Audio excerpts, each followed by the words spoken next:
What dog does not enjoy an off-leash romp in the park? DOGPAWS is a leader in providing off-leash park access for Clark County residents and their four-legged friends. Started by a group of dog owners looking for a place to socialize their dogs, they created Ross Off-Leash Park. Since 2005, DOGPAW has added 4 more parks throughout the county, making Vancouver a shining example of community spirit and cooperation. Cindy Franke, DOGPAW president, offers some tips on how to make Fido's visit enjoyable, safe, and how you can help keep these Clark County treasures open. Having 5 dog parks in the county of our size is pretty good for our state, if not even the country. Matter of fact, a lot of Portland people come to Vancouver for our dog parks. About 2002, a handful of interested dog owners got together and decided they'd really like to find a place where they could bring their dogs to play off leash and socialize. In Clark County, we have a leash law, so anytime a dog is in public or in public areas, they are required to be on a leash.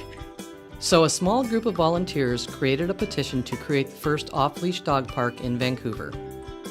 And originally they were calling it Clark Bark Parks, and then Kelly McDaniel came up with the name of DOGPAW.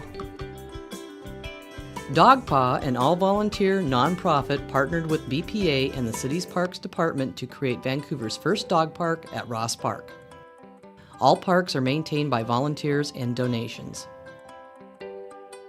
The dog parks are really great places to socialize your dogs, but they're not as great a place to exercise your dog. A lot of people feel that taking your dog to the park is a great way to just exercise and let them run, but contrary to that, dogs that get to a park that haven't been properly exercised really have a lot more socialization issues and concerns. There tend to be more conflicts, they're overstimulated, so they'll have a tendency to jump on people and dig holes and get into trouble.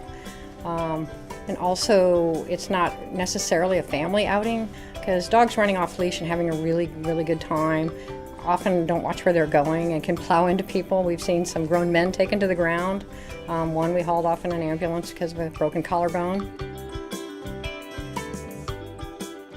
Another good tip is to keep moving through the park with your dog. When large groups form, dogs can sometimes get territorial, but for the most part, dogs are there to socialize and have fun.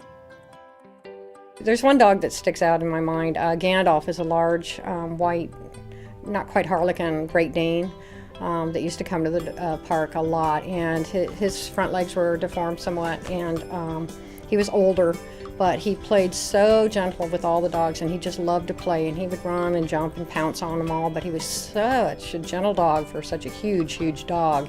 It was just a delight to watch him play, and we always looked for him.